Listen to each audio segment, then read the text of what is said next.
strengths, its weaknesses, and some things I think could be added to it.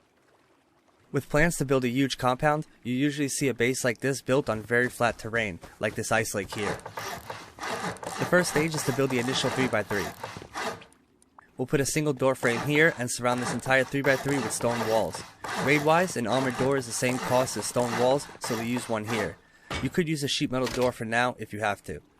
The TC goes on the opposite corner of the front door, like this.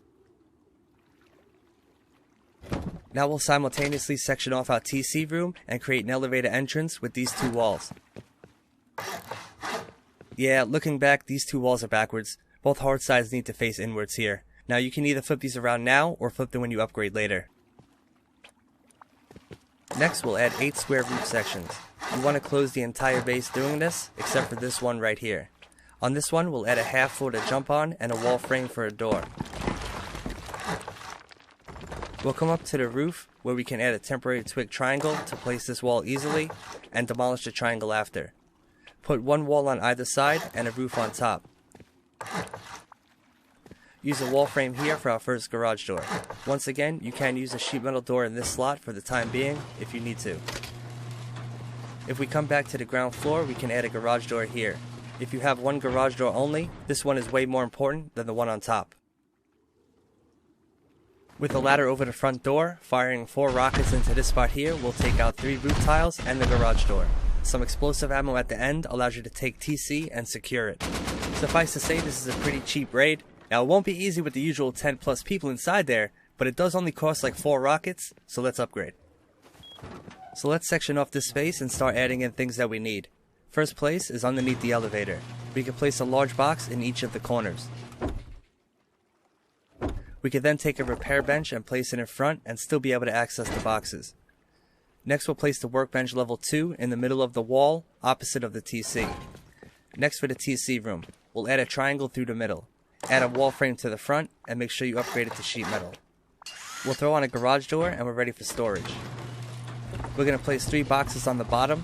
The first goes in the back like this. The second one is a bit tougher but has to be very close to the wall behind it. If done correctly, you can place the third box in this orientation. Grab yourself 2 more large boxes and jump up here. The first one goes in the back and you want to get it as far back as you can. The second one goes in the same spot as the one below it, but it doesn't have to be placed as perfectly. This is a basic loot room with TC setup, which we will come back to later. And nothing should show through this door. Next we'll use 2 walls to section off floor 1. These will be for loot rooms, so we want shelves through both of them. Usually there is 2 large boxes on top and 2 large boxes on the bottom of each of these loot rooms. For a large group, this is usually the time for heavy farming and gearing up for a battle. There is no shortage of space now, so a simple loot room is more than enough for the time being. Now don't worry, we will definitely be upgrading these loot rooms. So which loot room design do you think would fit best in this space? Let me know what you think in the comments below. Next we'll put up wall frames on all of the unoccupied sockets. There will be a total of 6 and you can use an armored double door next to the front door if you want. You could put a loot room here at this time if you wish to. Using garage doors on all these wall frames I believe is the best option. With many people traversing this area, it's best to have the wide open space garage doors offer you. A final door goes here, which will be our small furnace room very shortly. You can also place sleeping bags up through this hall until you expand. An easy furnace room is 1 furnace in each corner, 1 in the middle pushed back as far as you can get it, another 1 in each corner, another 1 in the middle, and a final 2 in each corner. This gives you 8 furnaces inside this 1x1 that you can access from up here, and none of them stick through the garage door. Once you have the first floor looking like this, and if I could pull off some improv magic, upgrading it all to sheet metal is the last step. This includes all the pieces built up until this point. To raid, ladder over the front door, but it won't help you in this case. 4C4 on the side and the middle is the best option here. 4 rockets in the middle of the floor will give you the TC and 1 loot room. 4 more rockets gives you the elevator and another loot room. The last 4 rockets gives you the furnace room and access to the front door. That's a total of 12 rockets and 4 C4, so the raid cost is roughly 25,600 sulfur at this point, but we ain't done.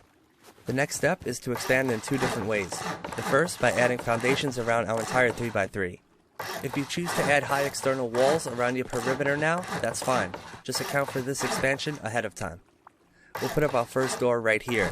We'll use two doors on opposite sides of each other to ensure we have multiple exits. This will protect us from door campers and/or an online raid. Auburn doors are once again the best option here. When choosing where to put the doors, make sure it doesn't line up with where the TC room is or where the front entrance is. Next, we can bring the outside ring up one more level. You can do this from up here or from the ground floor. Doing this adds to the outer honeycomb ring of the base. Now, depending on what materials you have available to you at this time, you may choose to upgrade this to sheet metal right away instead of stone, which would be perfectly fine. Now we can enclose the second floor of the 3x3 with stone. Once again, you can use sheet metal here to skip the stone grade. Sheet metal is the final grade for this area. Next, we'll add two walls here with hard side facing in for our elevator. A half wall here allows us to add 3 floor tiles, 2 of which we can use in our loot rooms. We'll break this, add a wall frame here, and finish our roof. I know there's a lot going on right now. It's hard to replicate the exact progression here. The goal is to execute the expansions in a time-efficient order, not necessarily a step-by-step one. We can jump up here, add a twig triangle to add this wall. We'll add sides, a door frame, and add a ceiling.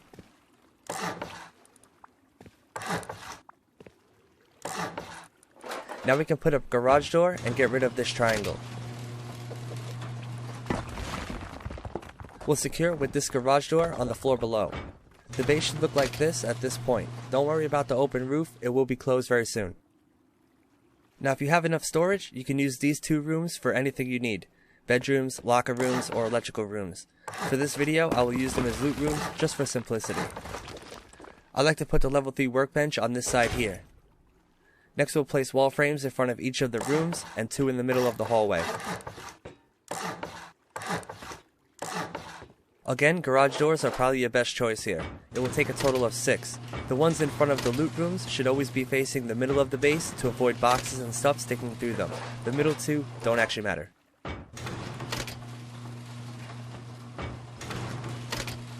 Once you have all the doors up, we're ready to do more expanding. The third floor is an exact copy of the second, so in effort not to waste your time, I'll build it in this time lapse.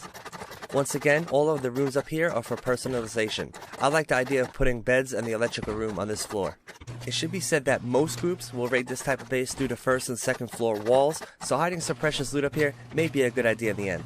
You could even do something cheeky, like move TC up here. Now let's start working on our peek downs. We'll start with the square on each one of the corners. We'll put a triangle in the middle, a triangle on each side of it, and the last 2 triangles off the square parts. Repeat this sequence for all 4 sides.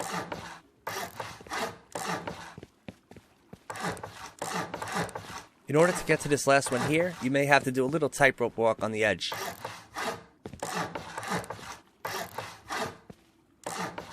Now we can enclose this entire floor. We'll start in one of the corners. The easiest way I found to putting a wall in the right sockets here is to walk sideways and close to the edge like this. It's actually a pretty consistent way of doing it. Once you get to this point, there is a very good chance another clan has spotted this progression. So upgrading right to sheet metal if you can at this point would be ideal.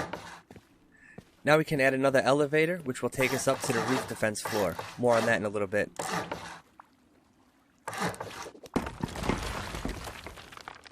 Once we have our way up, we can enclose the peek down room with a full ceiling.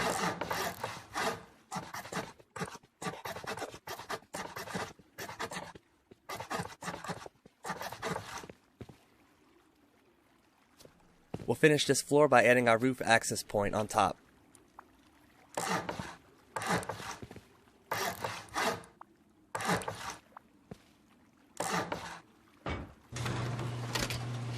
If you're unfamiliar with peek downs, this is what they're used for. They give you an immediate height advantage over raiders and give you countless angles to stop an online raid.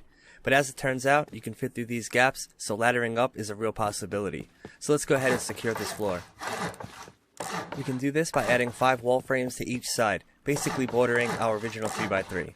In the middle 2 slots is where your doors will go. You can use armored here for more durability if you need.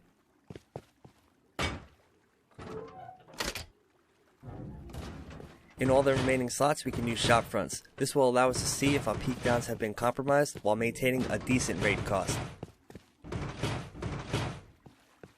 I personally also like to add 2 wall frames here for garage doors, just to deny access to the elevator section should this floor fall under enemy control.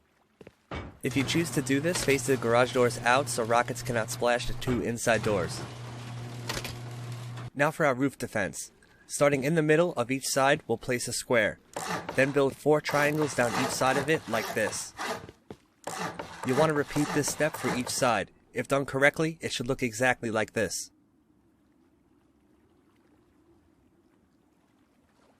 Next we'll add in single door frames. You'll want them all to be on the right side of each of the gaps on the floor. It's important they are all in this orientation so that the doors swing the right way when we put them in. If you're unfamiliar with this roofing style, the idea behind it is there will be many gaps in the floor, which similar to the peak downs gives you a height advantage while maintaining space to fall back. This is where you can defend the breach in your high external walls. There will be a total of 12 doors here, and this is what it should look like. Now we can quickly add in our final elevator. If you don't want access atop this defense floor, that is fine, just skip this step. But with such a huge roof and helis being the meta, it would almost be a tragedy not to take advantage of all that space up there. Now we can add in these roof tiles above our 3x3. Next we'll use wall frames around our 3x3 once again. This is vital because without them, there won't be enough stability to finish the roof. Once we get all of those in, we can go a bit bigger. We'll once again use wall frames and build a perimeter of them around the 5x5 footprint. If you're building wall frames on triangles, you're doing something wrong. This once again is crucial for stability, but it's very cheap to do.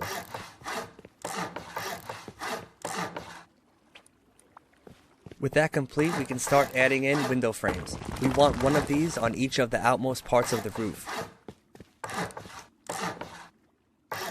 Now this is a very effective roof design. Although I would say it's more traditional than cutting edge, I am curious what roof design you would use on a base like this. Please let me know what you think in the comments below.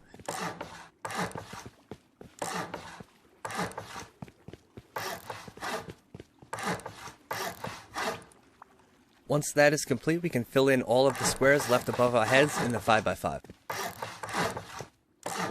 At this point in the build, this is an absolute behemoth of a base. A base of this size will attract most of the big groups on the server. To be honest, they've been farming for about 3 hours already to raid you. Once the roof is done, we're going to fill in the area above each of the peak downs. Now while doing this, it's very important to replicate the pieces on the floor perfectly. You'll see why in just a second.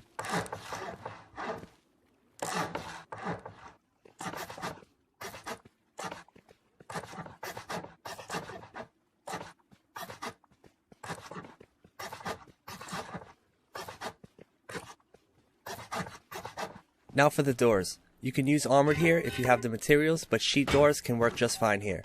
It's important to keep them open and locked at all times. The idea behind these doors is it gives you the peak downs while blocking free entry from above or below.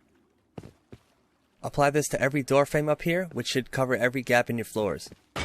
With some high-speed window spam, some garage doors here, and shop fronts similar to the peak down floor, our roof is done. These garage doors and shop fronts are totally optional. I do like to add them in just in case raiders choose to take your roof peak downs. You still have some means of defense up there. Now look at this thing. It's an absolute monster of a base. If you didn't recognize what we were building up until this point, I bet you do now. Wow, this thing is just so big. I've heard that before.